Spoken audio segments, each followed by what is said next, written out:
Okay. Pwede pala akong mag-stream at the same time, pwede din akong mag-record. Ulitin ko na lang.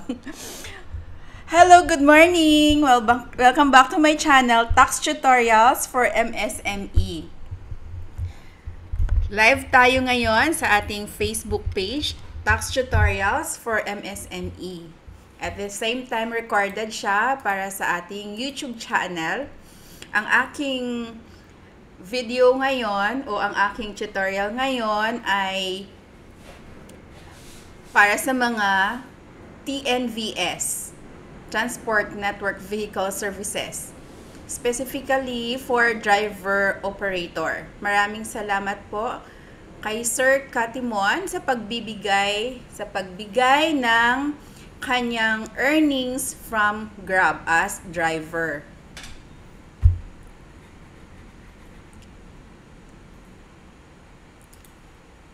Based on records, ito po ang kanyang gross service income from January to March 2024. Yan po yung month na sakop ng first quarter 2024. Ito po ay kinuha sa kanyang Grab app, sa driver's app, na earnings from passenger fares.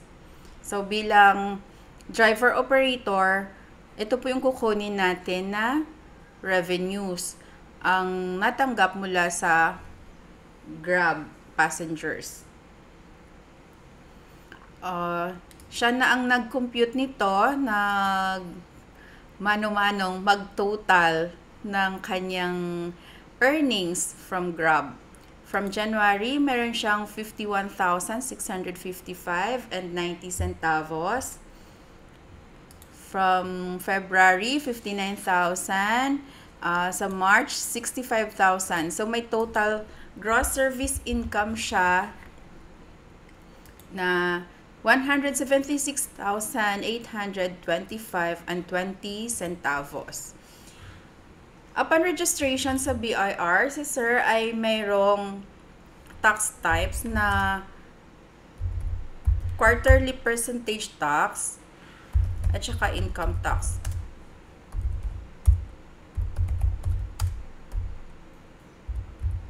Actually, branch niya na ito kasi meron siyang main pa. Pero na-close na daw. So, ito na lang yung operating niya na business.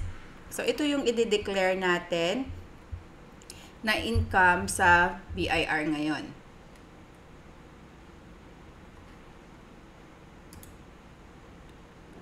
Okay. Bilang TNVS driver operator, naituro ko na nung nakaraan na ang ating mga TNVS ay nasa classification ng common carriers sa land transport services na ang kanilang ATC ay PT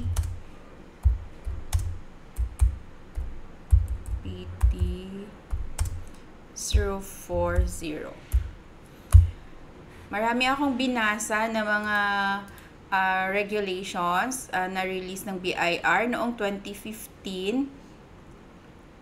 May guide na binigay ang BIR na ang pwedeng i-consider na common carriers ay yun lamang ang mga transport network companies na merong CPC or a Certificate of Public Convenience na galing sa LTFRB.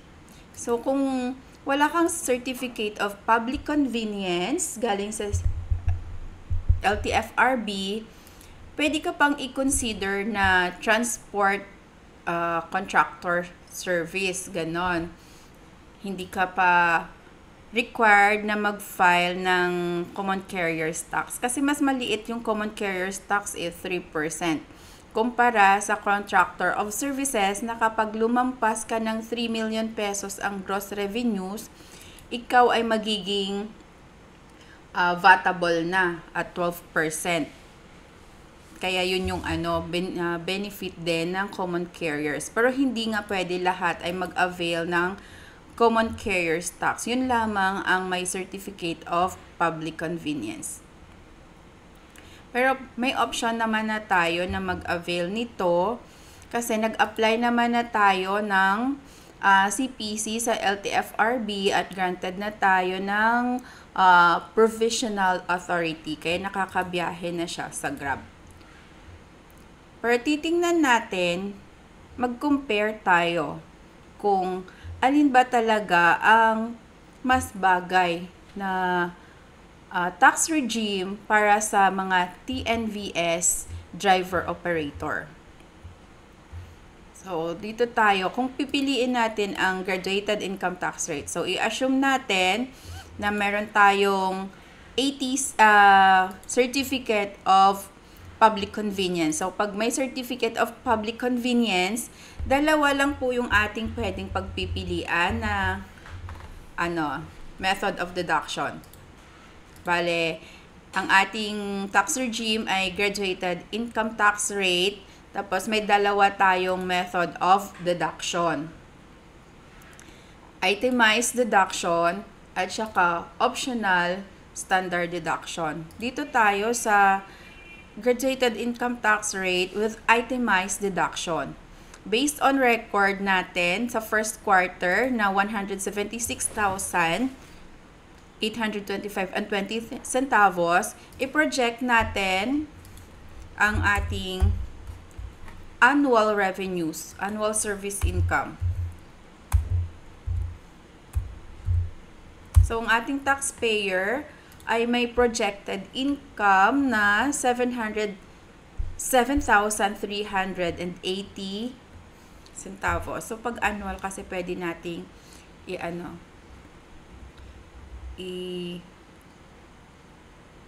alisin na lang yung centavos. 707,300.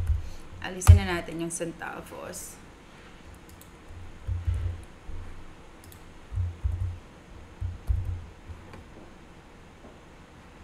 Okay. Kapag graduated income tax rates ang ating pinili, meron tayong 3% percentage tax as business tax. So, 3%, ano man ang pipiliin mo na method of deduction, meron kang 3% na percentage tax. So, ang ating percentage tax ay 21,219. So, computed yan as projected annual gross income times 0.03, 3%. So, 21,219. Sorry. 21,219. For the whole year na yan na percentage tax. Dito tayo sa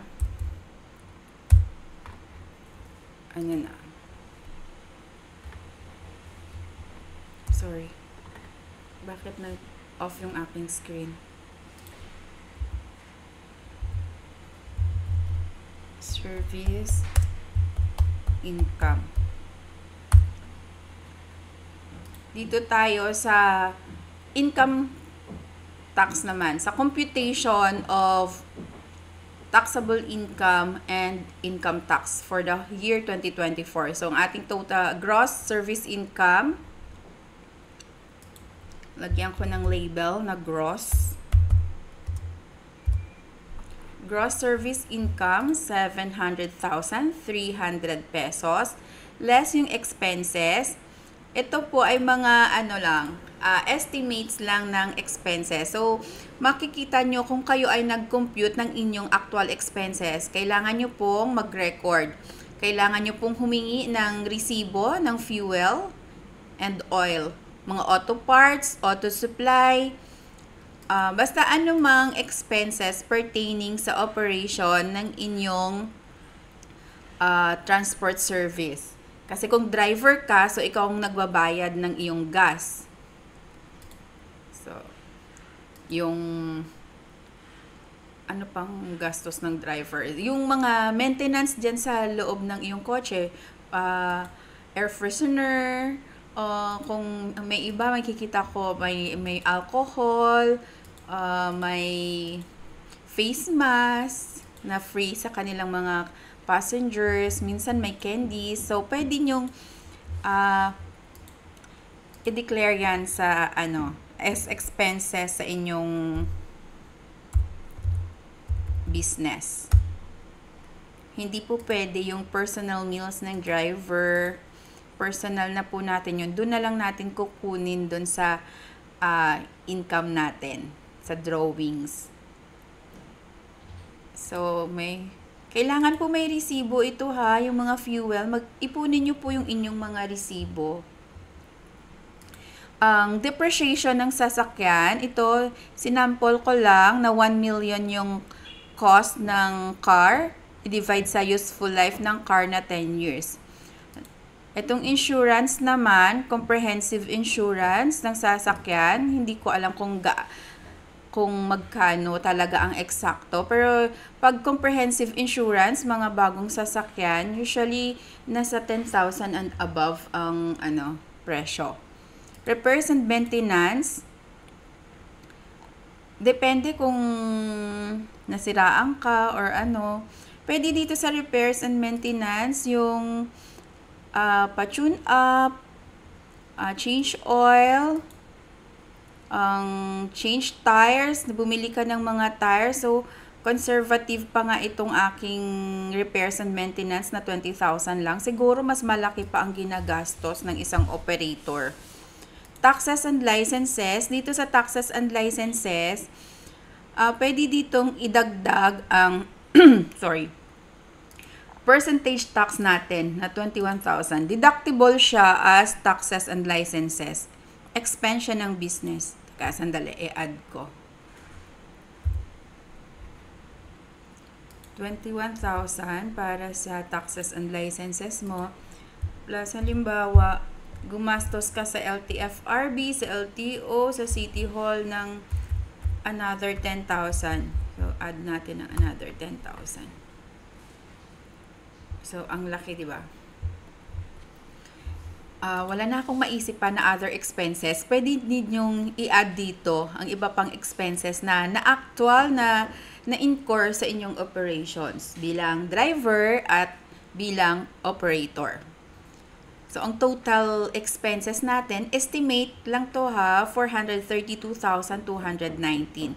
So, ang taxable income for the year 2024 ay makukompute mo gross income less expenses.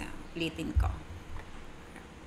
Gross income less expenses. So, may taxable income ka from your operations na 275,081 pesos. Bilang self-employed individual, entitled ang taxpayer ng exemption na 250,000. So, for the first 250,000 ng kanyang taxable income, 0%, walang tax yun. In excess of 250,000, so 275,000 less 250. So, 25,000 times 15%.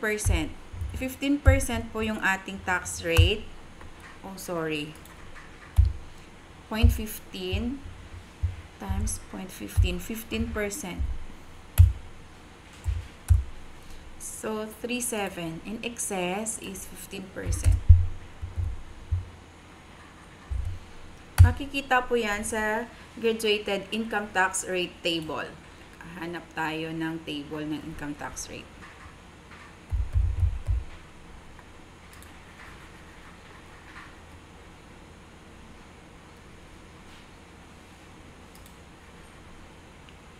Ito po yung ating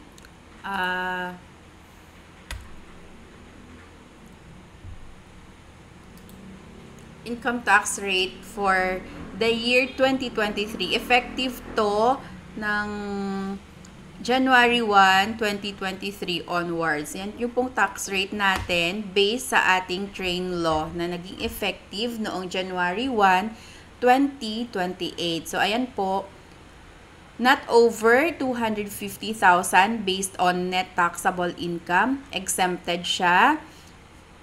So, over 250,000 but not over 400,000, 15,000 of the excess over 250,000.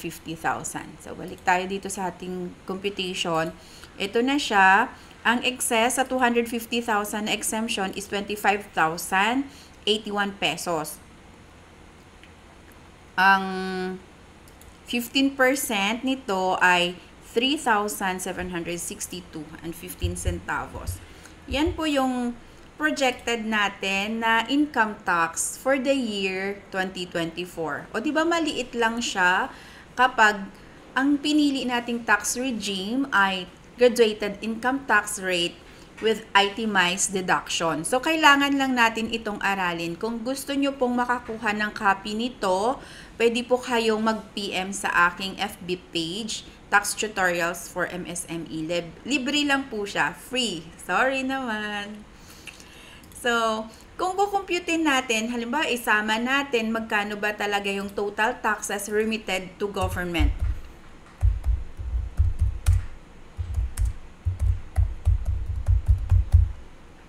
So, total taxes remitted to government of the Republic of the Philippines is 24,981. Kasi, na-remit na natin itong 3% na percentage tax na quarterly natin fina-file every 25th day of the following month na na-close yung quarter. So, sa ngayon, sa first quarter, January to March 31, ang period natin kapag nagbabayad ay March 31, 2024. So, on the 25th day, April 25. Timing siya ngayon, April 25. Ngayon po ang deadline. So, kung nag-file ka ngayon, dapat mag-pay din ngayong araw. Pwede sa online, pwede sa Maya, MYEG, Union Bank, yung Development Bank, Land Bank, yung mga may online channel na nagtumatanggap ng payments to BIR. So, sa ngayon, ang ating first quarter, ang tax due ng ating taxpayer ay 5,304.76 centavos. So, gusto nyo pang makita ano ang mangyayari kapag ibang tax rate naman ang ginamit. Dito tayo sa graduated income tax rate table. Ito naman hassle-free siya kasi kailangan mo lang i-determine yung iyong gross service income. So, pag nakuha mo na to for the whole year, ang income mo na 7,300.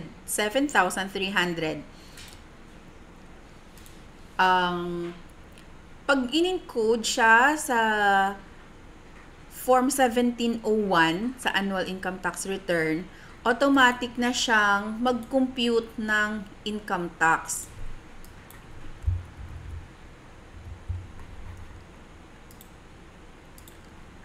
Itong 3% automatic din tong kino-compute ng 2551Q.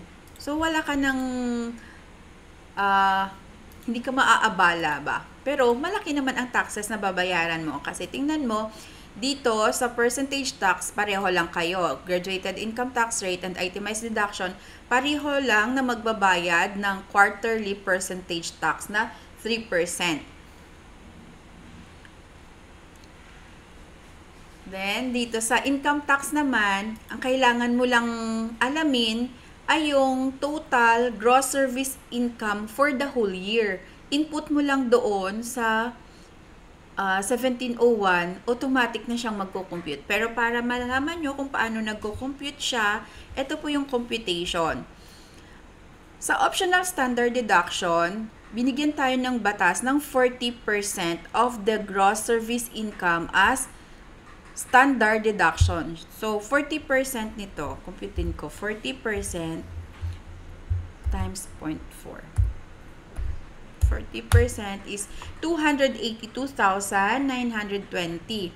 Ang taxable income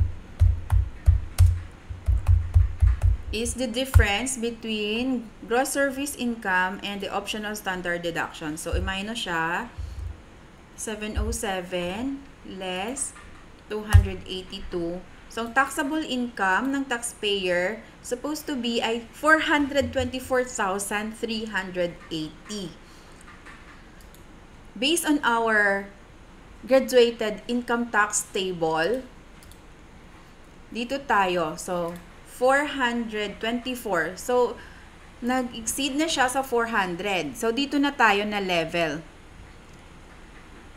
For over 400,000 but not over 800,000, ang tax due natin ay may fix na siya na 22,500 plus 20% of the excess over 400. So, tingnan natin. So, ang tax due for 400,000 is 22,500. In excess of 400,000 is 20%. Tama ba? 20%. Okay. 20%.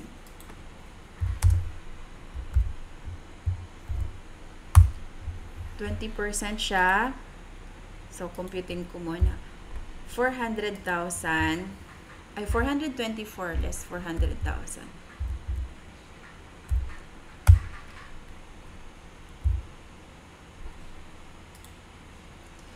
424,380 minus 400,000 dahil na-tax na siya ng 22,500. So, ang excess is 24,380. Compute natin 20% nito times 0.2. Oh, sorry. Times 0.2. 4,876. Ito na yung tax due is 4,876. I-total siya, 22,000 plus 4,876. Total income tax natin for the year 2024 ay 27,000. Add natin para makita nyo. Add natin yung 400,000 plus 4,876. So, 27,376. So, yung total taxes remitted to government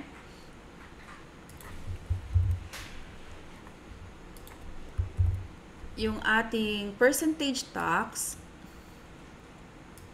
na 21,219 plus itong income tax na babayaran,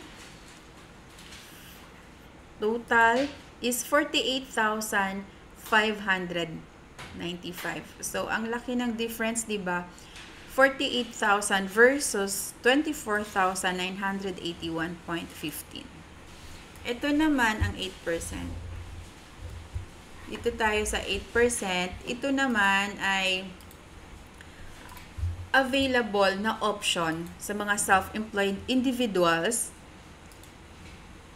earning 3 million and below.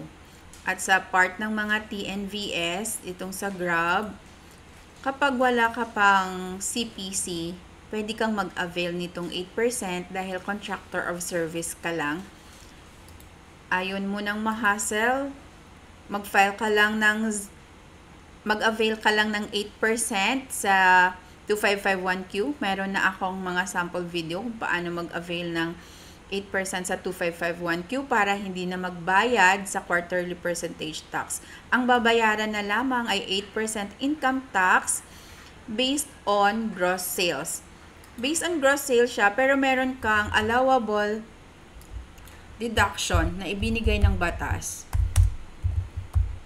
na 250,000.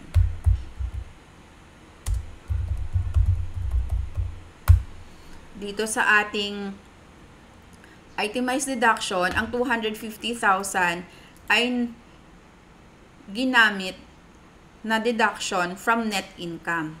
Pero dito sa ating 8% income tax rate, ang allowable deduction natin ay ibinawas doon sa gross service income. Palitan ko. Ibinawas siya sa gross service income. So, 707,300 na projected natin na total gross service income for the year 2024 less 250,000 na allowable deduction. Maximum na siya. So, taxable income natin ng taxpayer pala. Taxable income ng taxpayer ay 457,300. Ang tax rate na gagamitin ay 8%. So, tax due ay 36,000. Computed siya ng 8% times 8%. 36,584. Ito ay fina-file quarterly through 1701Q. Kapag sa annual naman, pwedeng gamitin yung 1701 or 1701A. Isa lang yung gagamitin, 1701A. Ito naman, pwede itong i-file using 1701 or 1701A na annual income tax return. Ito, 1701 lang. Kasi doon lamang mayroong itemized deduction. Pwedeng i-encode ang mga expenses. So, natakal na natin, graduated income tax rate with itemized deduction, graduated income tax rate with optional standard deduction, 8% income tax rate. Ito naman yung sa BMBE.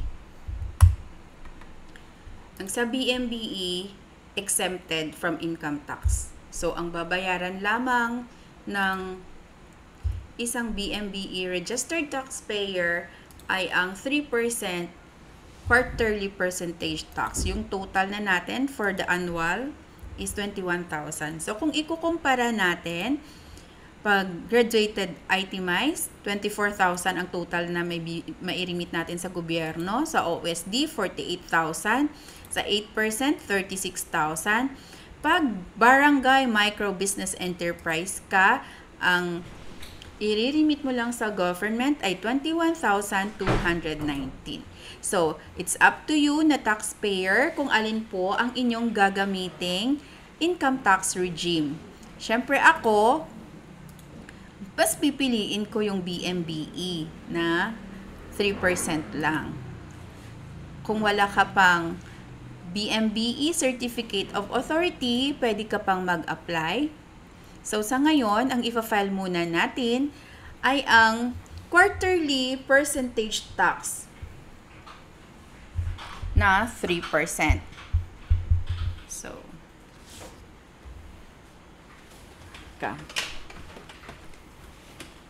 naka-live.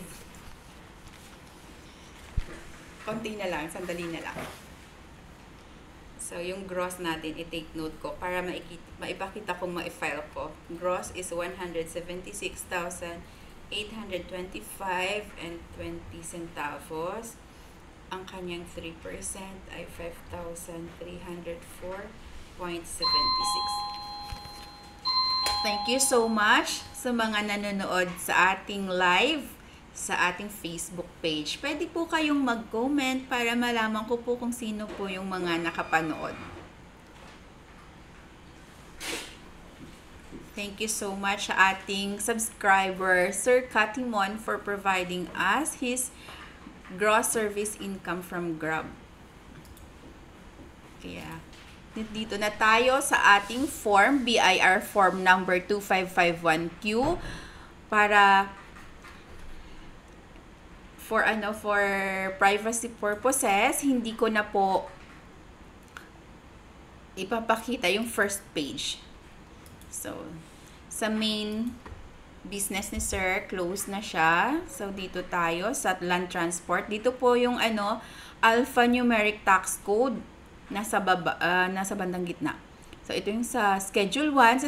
Sa Table 1, alphanumeric tax code, ang ATC, PT 040, Domestic Carriers and Keepers of Garage. Section 117 po yung ating batas na sinusunod. 3% yung tax rate.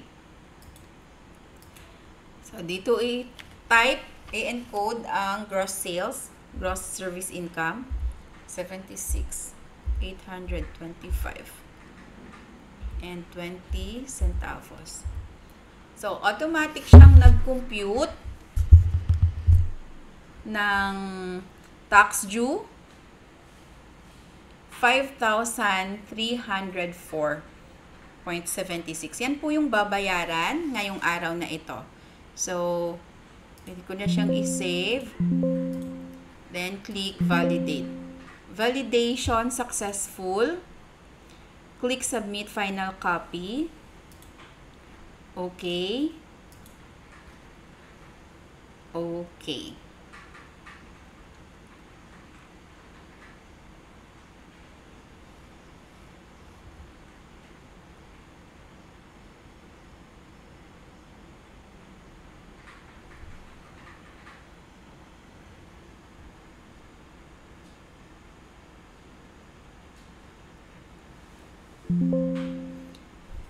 Submit successful.